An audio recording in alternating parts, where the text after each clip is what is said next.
அன்பு நேயர்களுக்கு இனிய வணக்கம். ரிஷபமம் ராசிக்காரர்களாகிய உங்களுக்கான இந்த ஒரு அருமையான வீடியோ பதிவுக்குள்ள நம்ம முழுமையா போறதுக்கு முன்னாடி அந்த முருகப்பெருமான மனதார வேண்டிக்கிட்டு அவரோட அருளாசியோட பதிவுக்குள்ள போகலாங்க. ஓம் முருகா போற்றி, ஓம் முருகா போற்றி, ஓம் முருகா போற்றி. பொதுவாவே நம்ம ரிஷபராசிக்காரங்க எந்த ஒரு செயலை செஞ்சாலும் சரிங்க, இல்ல யாராவது ஒருத்தர்கிட்ட போயிட்டு ஒரு விஷயத்த சொன்னாலும் சரி, டக்குன்னு எதையும் செஞ்சிட மாட்டாங்க. ஒன்னுக்கு 2 முறை நல்லா தீர்க்கமா யோசனை பண்ணி தான் அதுக்கப்புறம் களத்துல இறங்கி செயல்படுவாங்க. வில்லிலிருந்து விடுபடாத அம்பு போல, அதாவது குறிக்கோள் மாறாம லட்சியத்தோட வாழ்ந்துட்டு இருக்கிறவங்க நீங்க. நட்பு அப்படின்னு வந்துட்டா அதுக்கு நீங்க கொடுக்கிற முக்கியத்துவம் ரொம்பவே அதிகங்க. உங்க நண்பனுக்காக உயிரையே கொடுக்க கூட நீங்க என்னைக்குமே தயங்க மாட்டீங்க. அனுதினமும் ஆண்டவனே துணை அப்படின்னு அந்த இறைவனையே முழுமையா நம்பி வாழக்கூடியவங்க நீங்க. இதனாலேயே கடவுள் உங்களுக்கு ஒரு அபாரமான புத்திசாலித்தனத்தை கொடுத்திருக்காரு. உங்கள அவ்வளவு சீக்கிரமா யாராலையும் ஏமாத்திட முடியாதுங்க. உங்களுக்கு நிகர் நீங்க தாங்க.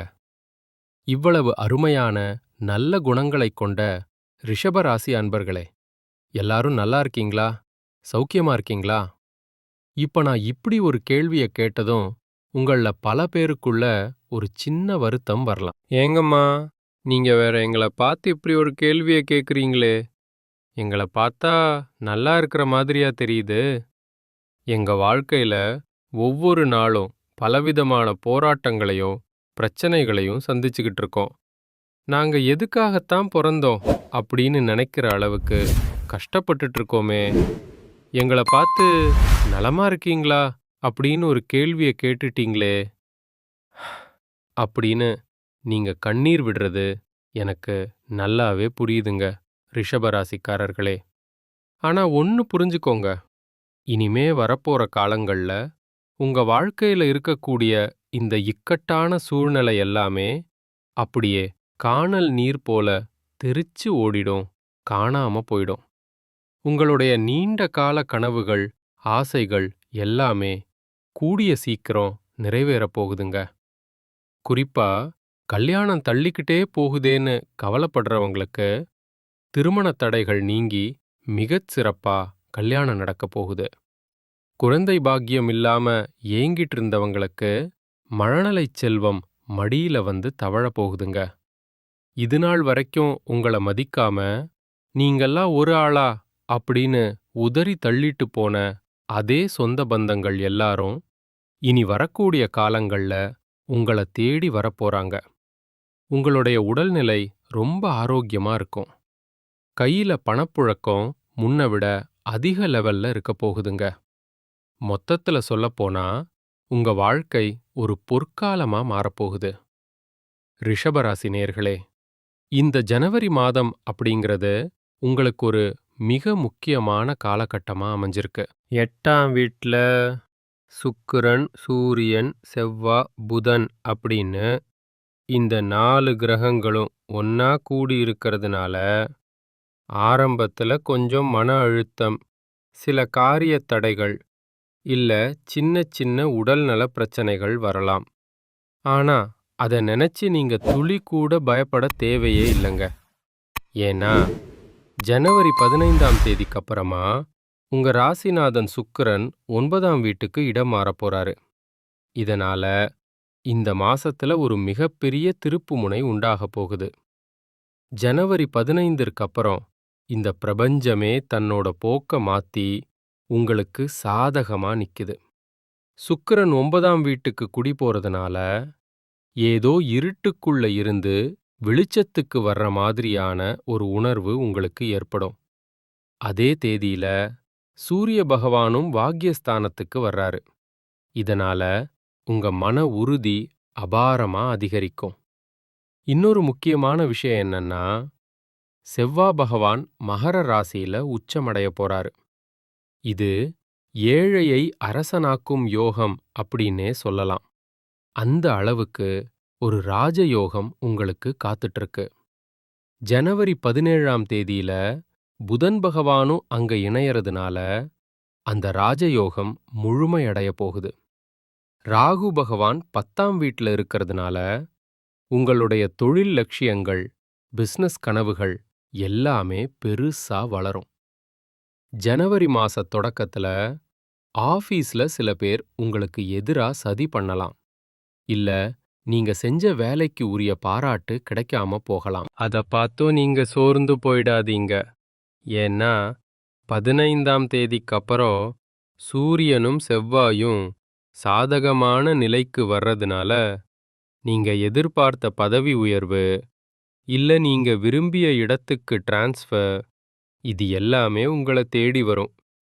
குறிப்பா ரியல் எஸ்டேட், கன்ஸ்ட்ரக்ஷன் ஃபீல்ட், மருத்துவத்துறை, அப்புறம் ஐடி ஃபீல்டுல இருக்கிறவங்களுக்கு இது ஒரு பொற்காலம்னே சொல்லலாங்க.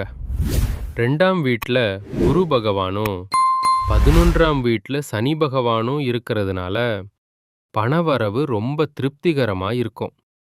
குரு பகவான் வக்கிரமா இருக்கிறதுனால பணம் வர்றதுல சின்ன தாமதம் இருக்கலாம். ஆனா கண்டிப்பா வந்துடும். அதே சமயம் 8ஆம் வீட்டு கிரகங்கள் சில திடீர் செலவுகளையும் காட்டும். ஆனா கவலைப்படாதீங்க.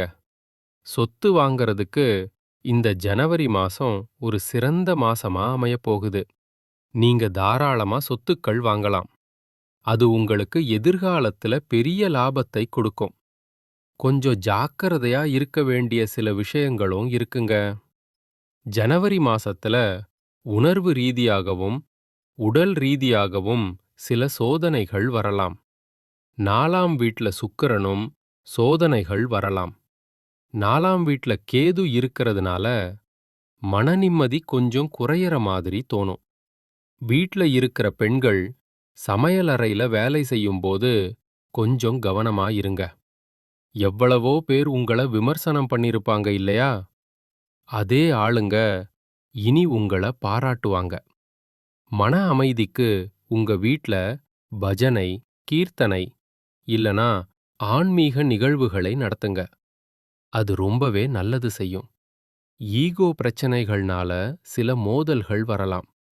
அத நீங்க தைரியமா எதிர்கொள்ளணும். சுக்கிரன் 8ஆம் வீட்ல இருக்கிறதுனால சில நேரத்துல தேவையில்லாத சந்தேகங்கள் வரலாம். ஆனா 15ஆம் தேதிக்கு பிறகு மனக்கசப்புகள் எல்லாம் நீங்கி கணவன் மனைவிக்குள்ள ஒரு நல்ல புரிதல் உண்டாகும்.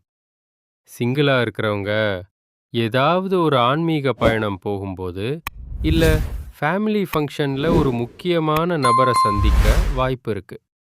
குழந்தைங்க விஷயத்துல அவங்க படிப்புல கொஞ்சம் கவனச்சிதறல் இருக்கலாம்.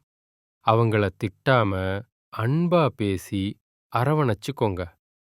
உங்களோட பொறுமை தான் உங்களோட மிகப்பெரிய பலம். ஜனவரி 15 வரைக்கும் கொஞ்சம் மௌனமா இருக்கிறது நல்லது. ஆன்லைன் மோசடிகள்ல மாட்டிக்காம ரொம்ப உஷாரா இருங்க. உங்களுக்கான எளிய பரிகாரங்கள்: அனுமன் வழிபாடு பண்ணுங்க. சிவலிங்கத்துக்கு அபிஷேகம் செய்யுங்க. குறிப்பா வெள்ளிக்கிழமைகளில ஏழை எளியவர்களுக்கு தானம் பண்ணுங்க. இதெல்லாம் செஞ்சீங்கன்னா உங்க வாழ்க்கை பிரகாசமா இருக்கும்.